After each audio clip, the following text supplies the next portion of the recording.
أعوذ بالله من الشيطان الرجيم. بسم الله الرحمن الرحيم.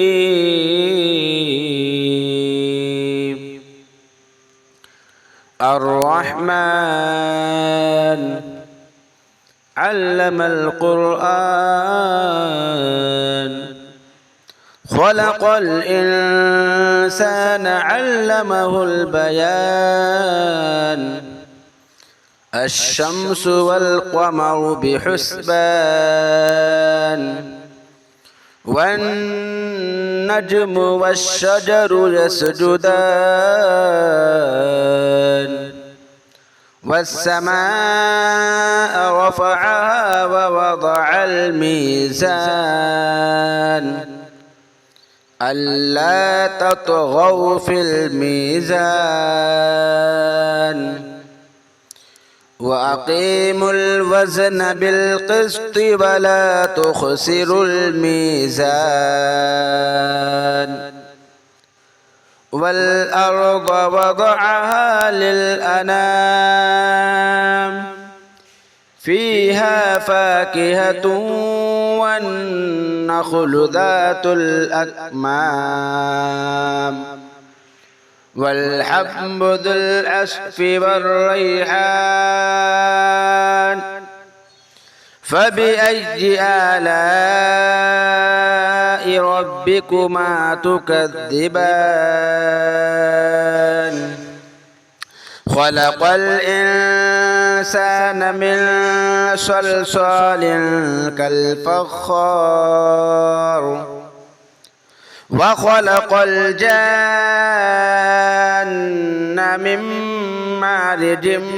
من نار فبأي آلاء ربكما تكذبان رب المشرقين ورب المغربين فبأي آلاء ربكما تكذبان مرج البحرين يلتقيان بينهما برزخ لا يبغيان فبأي آلاء ربكما تكذبان يخرج منهما اللؤلؤ والمرجان فبأي آلاء ربكما تكذبان وله الجوار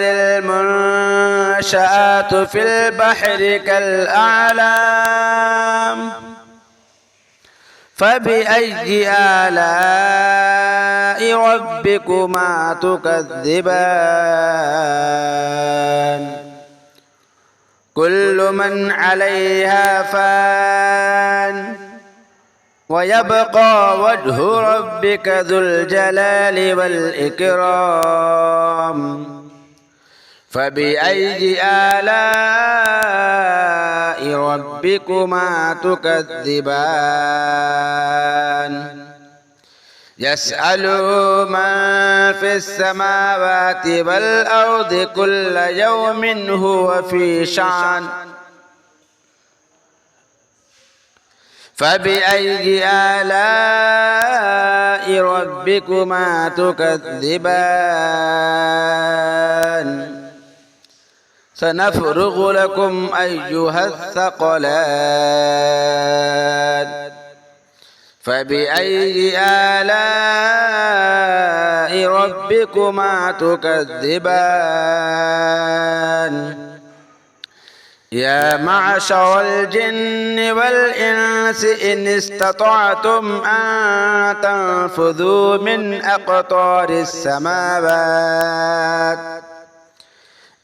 أقطار السماوات والأرض فانفذوا لا تنفذون إلا بسلطان فبأي آلاء ربكما تكذبان يرسل عليكما شواظ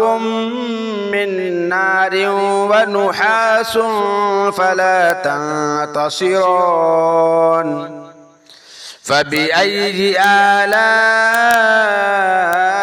ربكما تكذبان فإذا انشقت السماء فكانت وردة كالدهان فبأي آلاء ربكما تكذبان فيومئذ لا يسأل عن ذنبه إنس ولا جان فبأي آلاء ربكما تكذبان يعرف المجرمون بسيماهم فيؤخذ بالنواصي والأقدام فبأي آلاء ربكما تكذبان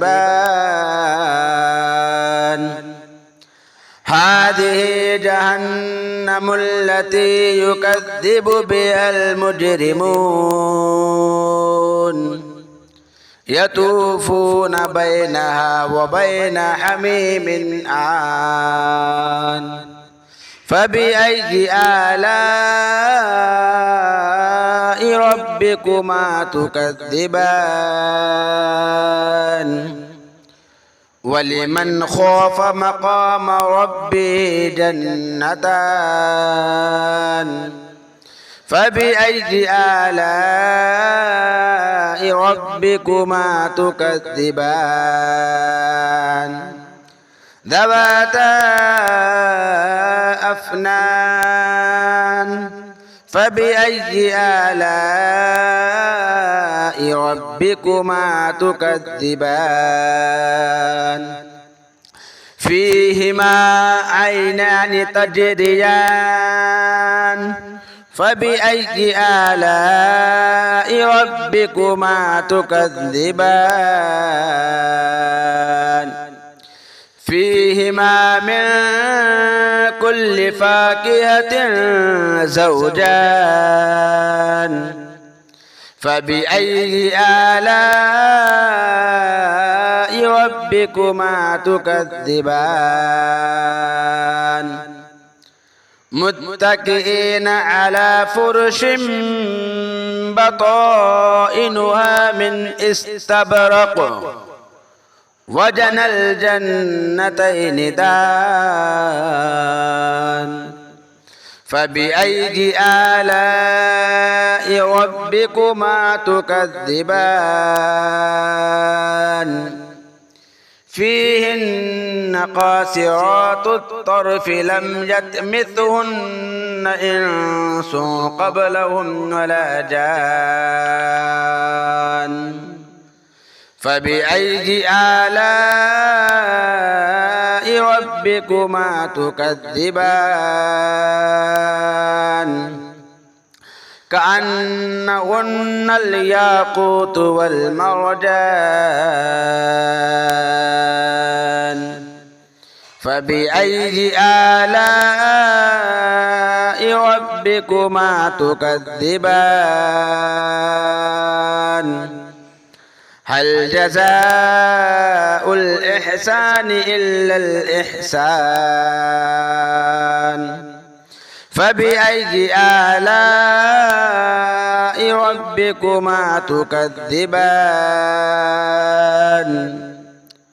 ومن دونهما جنتان فبأي آلاء ربكما تكذبان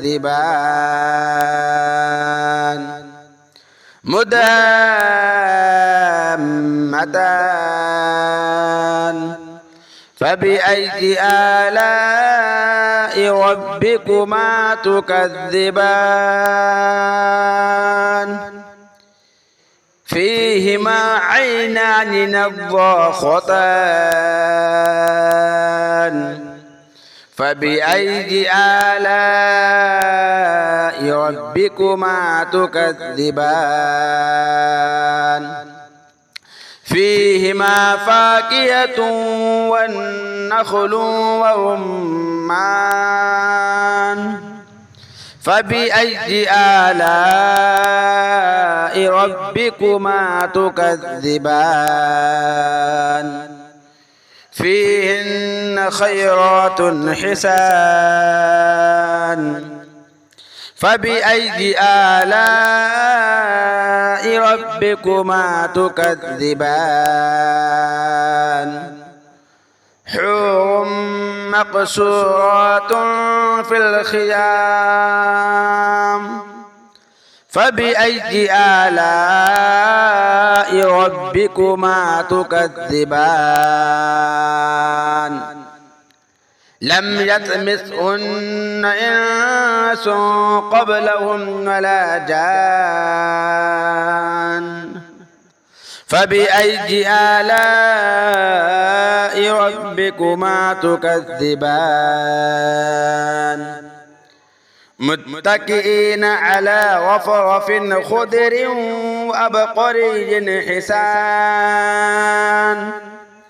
فبأي آلاء ربكما تكذبان